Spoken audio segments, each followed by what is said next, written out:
창세기 3장 16절 17절 말씀. 창세기 3장 16절 17절 말씀. 오늘은 인간을 심판하신 하나님이라는 제목으로 은혜 받기를 원합니다. 하나님께서 이제 인간을 심판하십니다. 첫째, 먼저 여자를 심판하셨습니다. 16절 말씀에 여자를 심판하셨는데요. 주요 내용은 잉태하는 고통을 더하셨습니다. 내가 내게 임신하는 고통을 크게 더하리니, 임신 잉태를 말합니다. 잉태하는 고통을 이제 더하셨는데, 여기서 고통이라고 하는 것은 괴로움과 슬픔을 동반한 노동을 말합니다. 그래서 자녀를 낳는 일이 괴로움과 슬픔을 동반했습니다. 그래서 고통이 되었죠. 괴로움이라는 것은 아픔을 말하고요. 슬픔은 후회를 말하죠.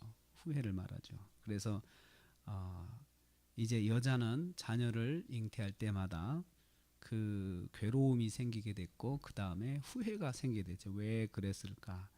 그런 그 마음이 그 여자에게, 하와에게 생겼을 것입니다. 하와가 자식을 낳을 때마다 그런 마음이 생겼을 것입니다. 구체적으로 말하면 수고해서 자식을 낳는 고통입니다. 수고해서 자식을 낳는다고 하는 것은 고통 중에 자식을 낳는다는 거죠. 또 두 번째는 남편을 사모하게 될 것이라는 거죠. 사모한다는 것은 이제 소원을 가지고 갈망을 하는 것을 사모라고 합니다. 이 단어의 뜻이, 그러니까 한마디로 말하면 남편만 바라보는 그런 삶을 살게 된, 남편에 의존하는 삶을 살게 된다는 거죠. 세 번째는 남편의 다스림을 받게 된다는 겁니다. 남편은 너를 다스릴 것이라, 이렇게 말씀했습니다. 이 다스린다고 하는 말은 히브리어로 이 마샬이라고 하는데, 왕과 신하의 관계를 말합니다.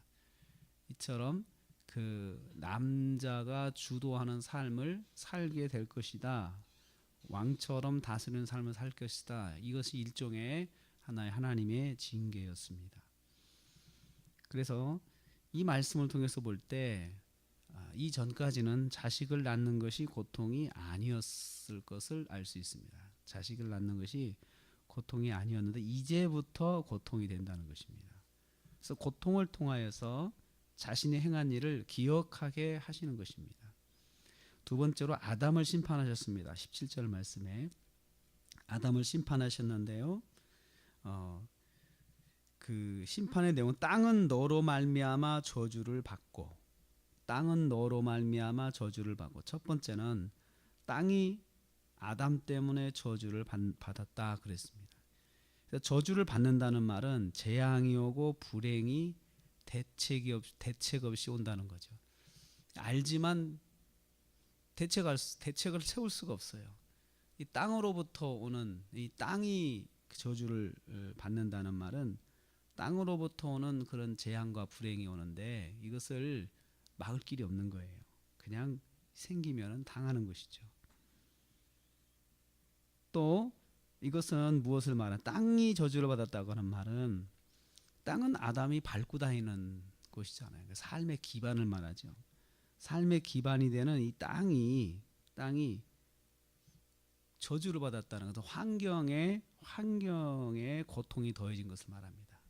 아담의 삶의 환경에 고통이 더해졌어요. 전에는 부담 없이 밟고 다니는 땅이, 위험한 땅이 이제 생기는 거예요. 위험한 땅이. 그래서 땅으로부터도 이제 아담이 그 공격을 받게 되는 어려운 환경을 경험하게 되는 것입니다. 이것이 고통입니다. 죄를 사람이 범했는데 왜 땅이 저주를 받습니까? 이것은 인간이 밟고 다니는 땅, 죄인이 밟고 다니는 땅도 부정해진다는 것이에요. 그래서 땅이 함께 저주를 받았습니다. 두 번째 아담이 받은 심판은 평생토록 수고하여 먹을 수 있게 되었습니다. 그래서 너는 평생에 수고해서 그 소산을 먹으리라. 그 이유가 있습니다. 왜냐하면 아담이 아내의 말을 듣고 하나님께서 먹지 말란 나무의 실과를 먹었기 때문입니다. 첫 번째, 내가 내 아내의 말을 듣고 내가 내게 먹지 말라 한 나무 열매를 먹었은즉 이유를 먼저 말씀합니다. 그래서 아담이 그렇게 종신토록 수고하면서 먹을 수 있게 된 이유는 선악과를 따먹은 것 때문이죠. 분명하게 하나님께서 말씀하셨습니다. 여기서 수고하여 먹을 수 있게 됐다.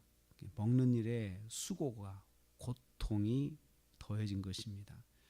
지금까지는 먹는 일이 고통이 아니었을 것입니다. 그걸 의미하는 거죠. 고통이 아니고 그냥 참 즐거움과 기쁨으로 언제 어디서든 먹을 수가 있었는데 이제부터는 고통이 더해졌습니다. 인간은 죄를 범한 그 인간은 각자가 심판을 받습니다. 여자가 심판받고 또 아담이 심판을 받았습니다. 그러니까 죄를 행한 각 사람은 반드시 심판을 받는다는 거죠. 그래서 자기 죄에 대한 심판을 받습니다. 그런데 이 심판의 내용을 보니까 공통점이 하나 있는데 일상적인 삶에 고통이 주어진다는 거죠. 여자도 고통이 심판의 핵심입니다. 남자도 고통이 심판의 핵심입니다. 고통은 심판의 기본 내용인데 기본적인 일상의 고통이 더해졌습니다. 그래서 환경이 고통을 받았고 자녀를 낳는 일이 고통을 받았습니다.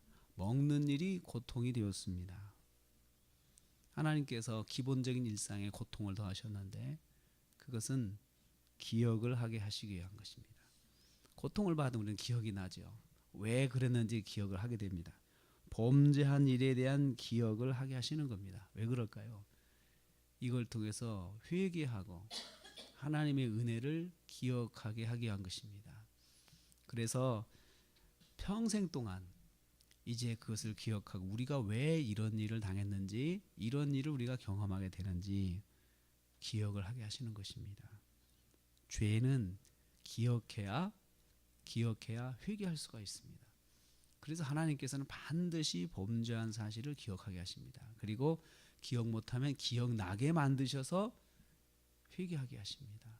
그래서 우리가 성령을 받으면 제일 먼저 회개의 역사가 일어나죠. 그래서 자기가 잊었던 죄까지도 하나님이 다 기억하게 하시는 것입니다. 오늘 우리는 심판의 기본 개념이 고통이다 말씀을 들었습니다. 고통은 기억을 위한 과정입니다. 하나님께서 고통을 통하여서 기억하게 하시고 고난을 통하여서 기억하게 하시고 또 하나님의 은혜를 기억하게 하시는 거죠. 그리고 회개하게 하는 거죠. 회개하고 은혜 받게 하는 거죠. 그래서 고난은 은혜의 하나의 방편입니다. 그래서 오늘 하루를 우리가 살면서 하나님께서 기억나게 하시는 것은 참 은혜다라고 생각하기를 원합니다. 기억나게 하는 건 은혜입니다. 어떤 사건을 통해서 작은 고통, 큰 고통을 통해서 기억나게 하는 것. 그래서 고통에는 뜻이 있다. 그렇게 말을 하죠.